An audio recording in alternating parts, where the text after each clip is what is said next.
Olá, muito boa tarde. O pontificado do Papa Francisco merece um entusiasmo generalizado de crentes e não crentes e tem na voz de alguns grupos manifestações insistentes de discordância à proposta renovadora que lhe quer imprimir. Um tema que hoje queremos debater com o padre António Martins, professor na Faculdade de Teologia da Universidade Católica Portuguesa e da Capela do Rato, e Leonor Xavier, também da comunidade da Capela do Rato, e é escritora e jornalista. Muito boa tarde, obrigado por estarem neste programa. O contexto desta conversa, deste debate, é a iniciativa precisamente da Capela do Rato, na tarde desta segunda-feira, com textos do Papa Francisco, a evocar precisamente o seu pensamento. E se começávamos por aí, se calhar, para tentar perceber como é que surgiu, Leonor Xavier, como é que surgiu esta ideia creio que é de apoio, podemos dizê-lo, ao pontificado do Papa Francisco. Surgiu assim, como passa uma nuvem, passa um pensamento. E como eu, quando penso, faço, não fico 2 minutos a pensar se vou fazer, logo ali achei que era possível e falei com o padre António e falei com várias pessoas. Eu também sou do Nós Somos Igreja, que é outro lado ativo, quase que invisivelmente ativo dentro da igreja que quer reformas dentro da Igreja. Então eu pensei que o tema Papa Francisco, a personalidade universal do Papa, a contemporaneidade da sua figura, que são uma matéria-prima importante numa sociedade onde os crentes e os não crentes vão convivendo mais ou menos harmonicamente. Então foi muito engraçado porque isto foi no domingo, a seguir à missa, que eu me lembrei, e na segunda-feira à noite já tinha qualquer coisa como 20 pessoas a quem eu telefonei e disse, olha, vamos fazer uma sessão em que cada um escolherá, não vai haver nem discursos, nem adjetivos, nem advérbios, e cada um escolherá um parágrafo ou 3 linhas ou uma frase do Papa e vai ser lido, cada pessoa tem o seu, por ordem do nome próprio e não do apelido, daquilo que é na verdade e não da sua função de maior ou menor importância nos cargos que desempenha atualmente, e cada um vai por ordem alfabética, diz o texto e vai-se embora. Por isso, a ideia é quase que uma colagem de textos, cada um escolhe o seu, e por isso quem ouve ou quem fica... Primeiro há a curiosidade sobre o que é que vai a seguir. Depois a curiosidade de como é que aquela pessoa vai ler.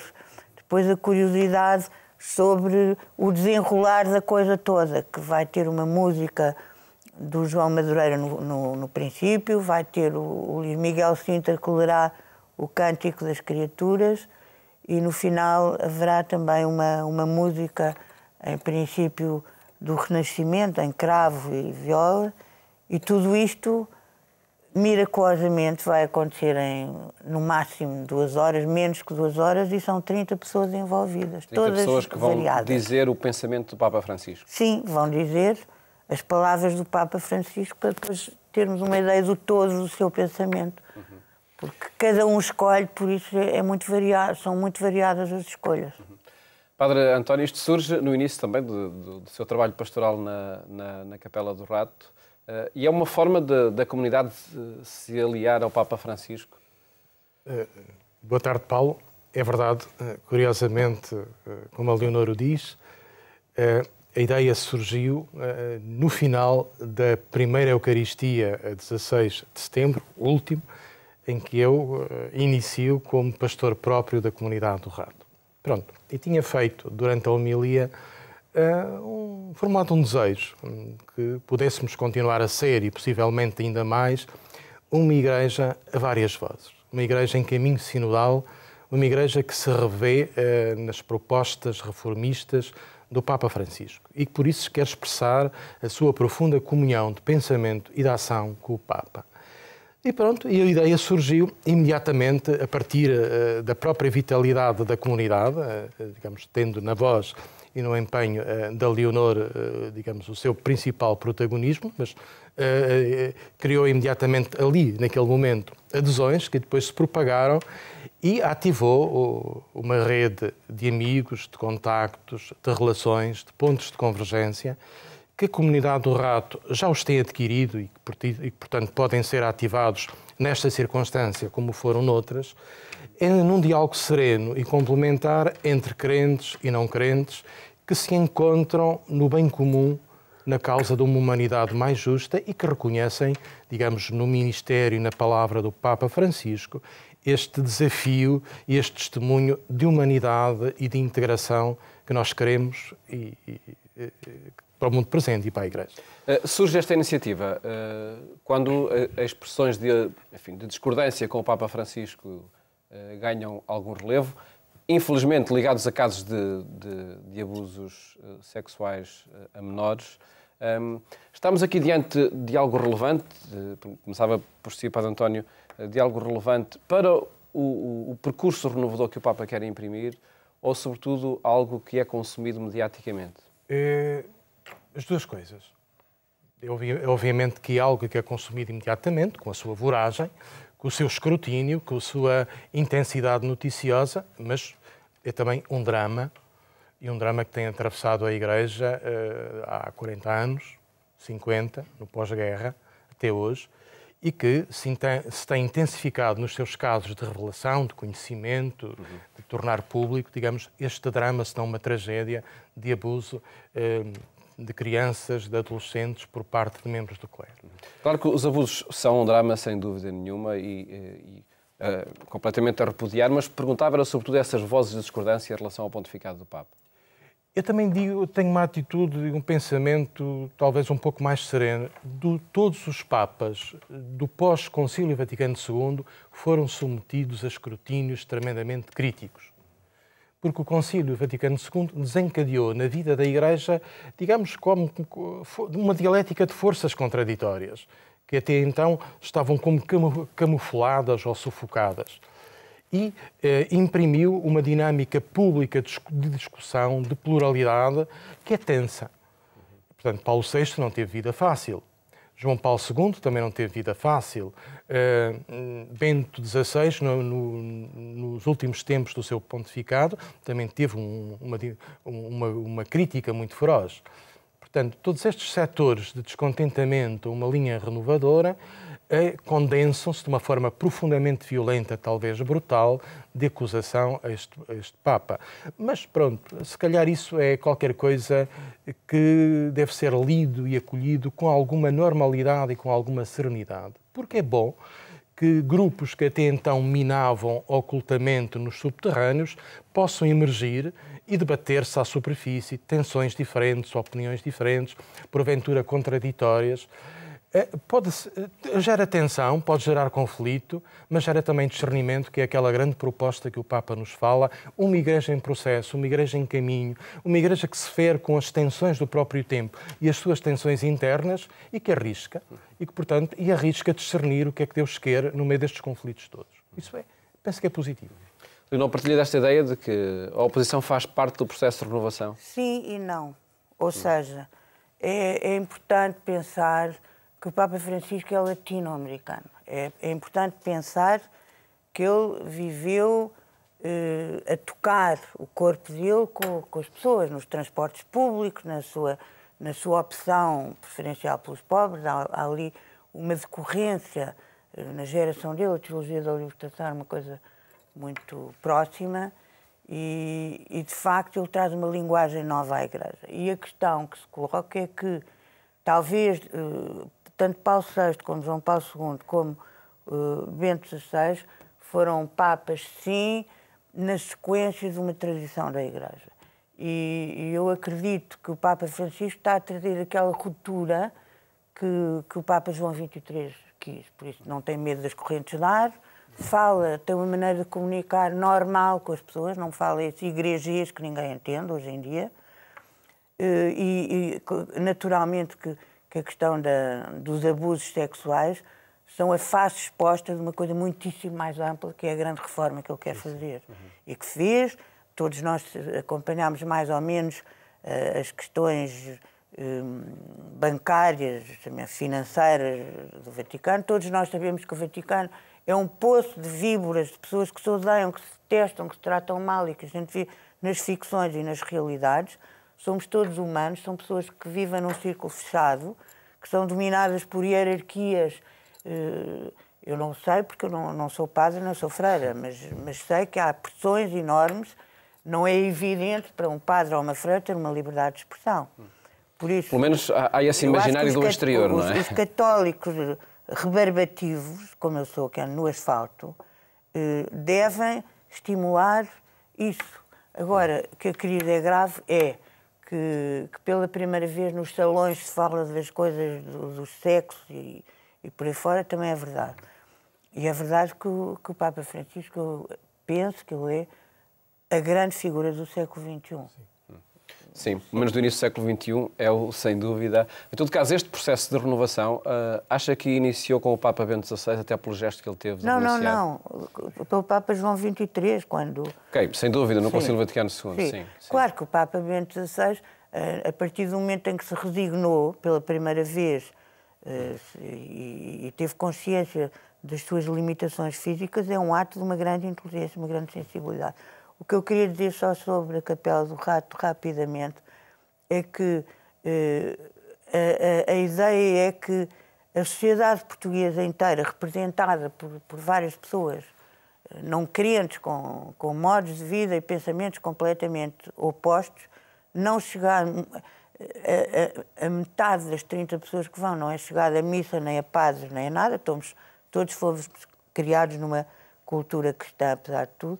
Mas o que eu acho interessante é que se saiba que a Capela do Rato, que sempre foi de vanguarda, deu um sinal de expressão na sociedade portuguesa de que, pelo menos, é um tema no qual as pessoas estão interessadas ou que se ocupam. E acredito que seja um tema em que existe uma partilha dessa opinião, de apoio a esse processo renovador. As pessoas acham engraçado serem chamadas a participar no diferente, porque talvez vocês não saibam, mas toda a gente, os atores, os artistas plásticos, os músicos, diariamente são convocados para de borla ir às coisas. As pessoas vão apresentar um livro, vão fazer uma conferência, vão participar uma manhã inteira das suas vidas, zero, não recebem zero. Uma forma de gratuidade. E aqui é muito engraçado, toda a gente diz, sim, eu vou. Só houve um que disse que não ia. Mas o que é uma proporção ótima. E acredito que, enfim, o tempo que tem disponível para essa afirmação do pensamento do Papa seja mais do que preenchido, não é? Eu acho que sim, acho que sim. Padre António Martins, há muitas formas de estar com o Papa Francisco, deixe-me dizer assim.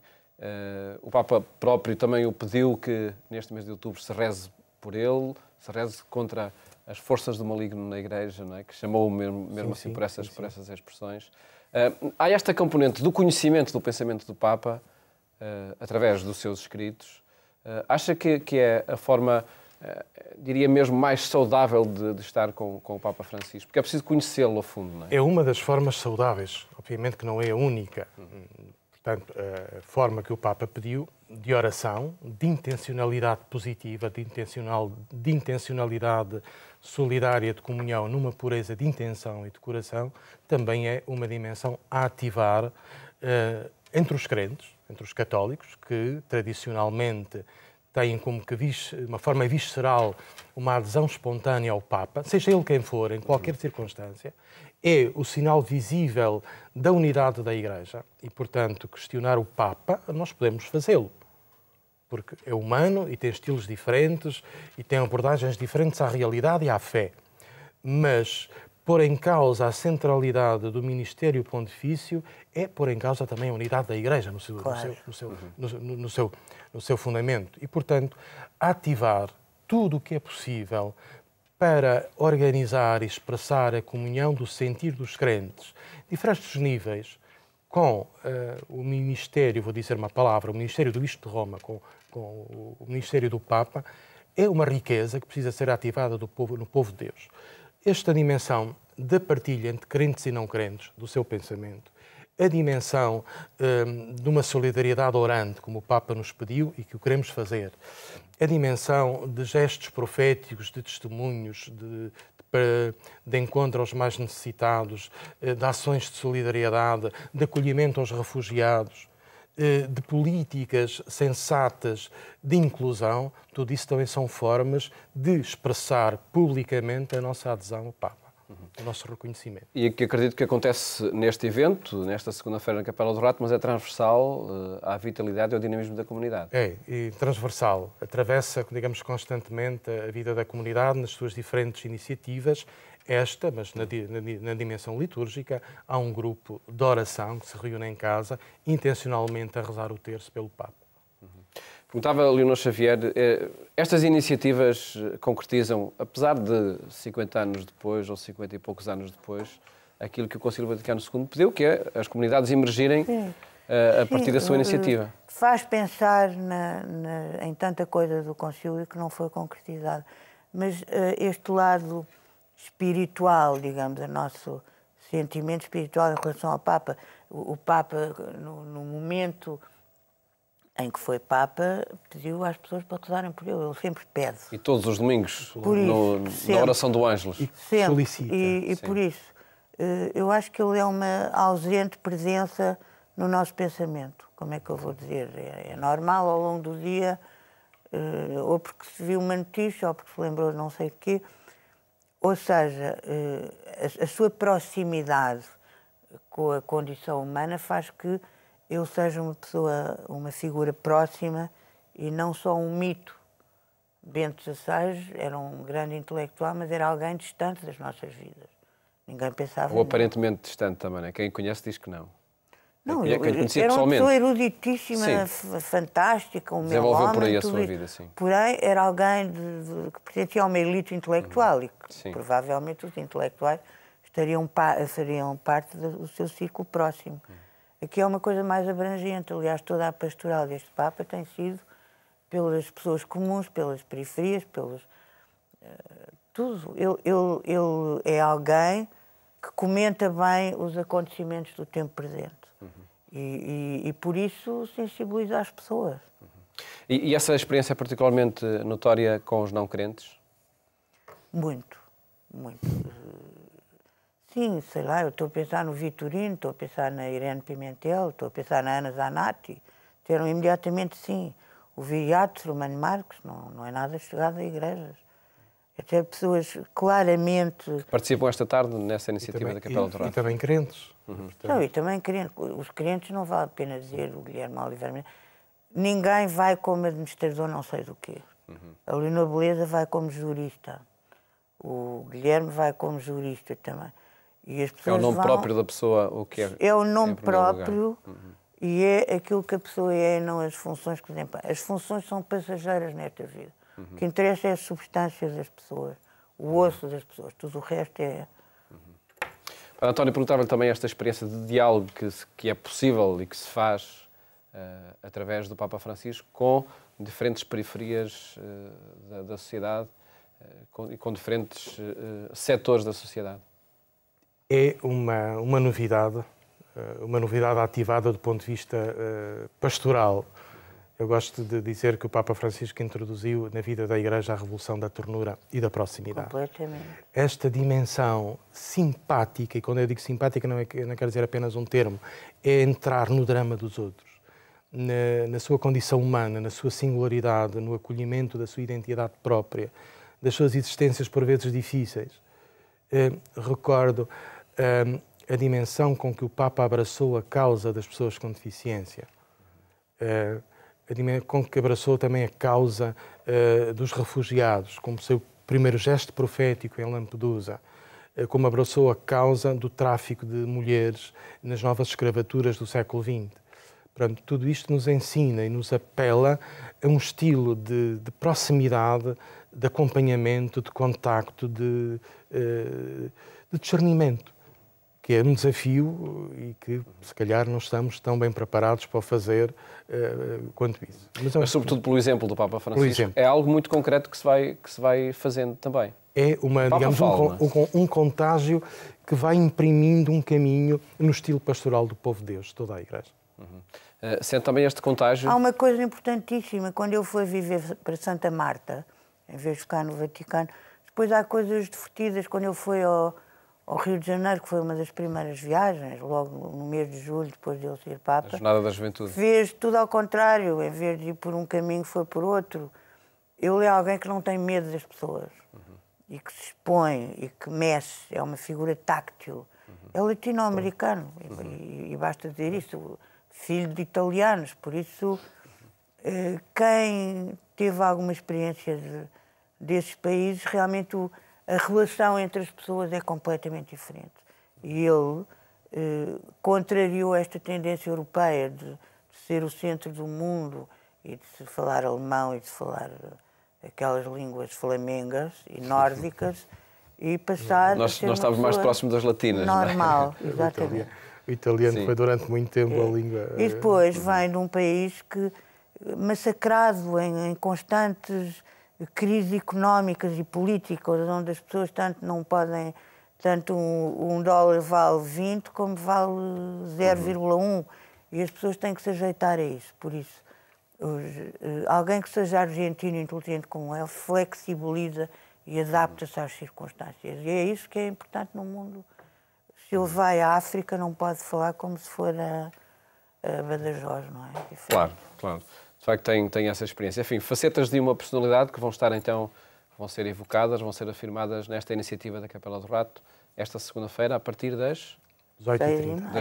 18h30. E que, por certo, nós depois daremos, ou mostraremos também nos nossos espaços de informação, aquilo que por lá for, que lá vai acontecer. E agradecemos antecipadamente. Muito obrigado, nós, Obrigada, Paula, pela presença aqui no programa. Parabéns à articulação do programa. Muito obrigado, nós, pela vossa presença e felicidades para esta iniciativa e todas as que decorrem também na Capela do Rato. Mais logo, acompanhe-nos na Antena 1 quando forem 22h45. Votos de uma ótima tarde. Até amanhã, se Deus quiser.